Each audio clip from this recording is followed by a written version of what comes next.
You're the reason a narcissist hasn't slept properly in weeks, and you don't even know it yet. That person who made you question your sanity, rewrite your personality, shrink yourself into corners just to keep the peace, the one who always had to win, always had to be right, always left you feeling like you were the problem, right now, somewhere in their life, they are unraveling.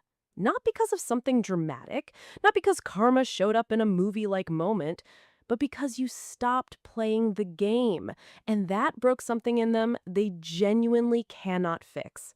This video is about the signs that tell you it actually worked, that you actually won. Not in a revenge kind of way, in a freedom kind of way. Here's something most people get wrong about defeating a narcissist.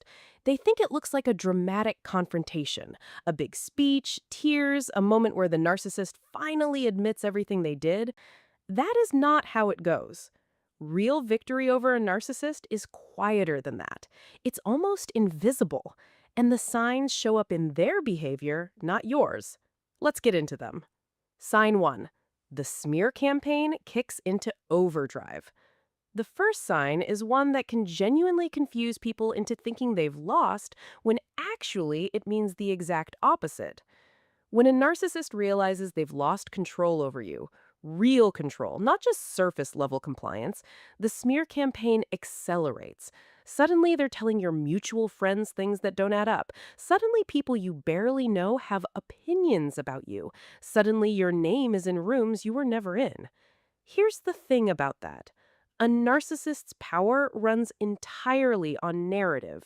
They are, at their core, a story they tell about themselves, and that story only holds up if the people around them believe it. When you leave or go no contact or simply stop reacting, you become a loose thread, and a loose thread can unravel everything. The smear campaign is damage control. It is them running around trying to patch holes in a story you've stopped participating in. The louder it gets, the more threatened they are. Psychologists actually have a term for this, narcissistic injury. It refers to the deep, almost unbearable wound a narcissist experiences when their self-image is challenged, and the response to narcissistic injury is almost always aggression, verbal, social, or otherwise. The smear campaign is that aggression wearing a smile. Sign 2, the Hoover. The second sign has a surprisingly domestic name. It's called hoovering, as in a vacuum cleaner, because they try to suck you back in. After a period of silence or after the smear campaign doesn't land the way they wanted, a narcissist will frequently reappear. The form it takes varies wildly. Sometimes it's a text that seems genuinely kind, almost disarmingly so. Sometimes it's a crisis, real or manufactured, that requires your immediate attention. Sometimes it's through other people. They seem really different now. They've been asking about you. What's important to understand is why this happens. A narcissistic psychological architecture depends on what's called narcissistic supply: attention, admiration, emotional reactions, control. You were a reliable source of that. When you exit cleanly, they experience something resembling withdrawal, not because they love you in the traditional sense, but because you functioned for them in a way they haven't been able to replace. The Hoover is not a peace offering. It is a recruitment attempt. Recognizing it for what it is, that's part of the win. Sign 3. They perform for the audience. This one is subtle but deeply revealing once you see it. When a narcissist has lost their grip on you, they begin performing loudly for everyone else. Social media posts about how well they're doing, public displays of their new relationships, new achievements, new life, and almost theatrical happiness that seems calibrated to reach a specific person, you. There's a concept in psychology called proxy control.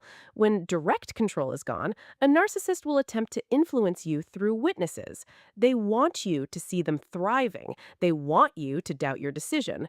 They want a reaction. Here's an interesting fact. Research in personality psychology has found that individuals with high narcissistic traits show significantly elevated activity on social media following relationship breakdowns, and the content skews almost entirely towards self promotion and status signaling. That's not healing, that's broadcasting. A genuinely healed person doesn't need an audience for their peace, they're just at peace. Sign 4. They lose their composure in small, unexpected moments. The fourth sign is the one that tends to catch people off guard. It doesn't show up in a confrontation, it shows up in a grocery store, at a mutual friend's birthday, in a comment on a post you didn't even tag them in. It's a flash of something, a anger that seems disproportionate, a remark with a sharp edge, an expression that passes across their face before they can control it. Narcissists are extraordinarily good at managing their image. That control is one of their most practiced skills. So when the mask slips in a small, low stakes moment, that's significant. That's evidence of something brewing underneath the surface they can't fully contain anymore. What you're witnessing in those moments is the friction between their constructed self and whatever emotional reality they're actually living. The bigger that gap, the more it leaks. And you being free, genuinely free, not just physically gone, but emotionally untethered from them, widens that gap every single day. Here's what I want to leave you with. Defeating a narcissist was never supposed to look like winning a fight. It looks like no longer needing to. It looks like watching all of this from a distance and feeling something you forgot you were allowed to feel. Indifferent. Not angry, not sad, not even satisfied, really. Just done. That's the real victory. And if you're somewhere on that road right now, even if it's messy, even if some days you still second guess yourself, you're further along than you think. Now I want to hear from you. Drop a comment below. What was the moment you realized you'd actually gotten free? The small moment, the big one, the weird one. Every story in the comment section of this channel is someone else's reminder that it's possible.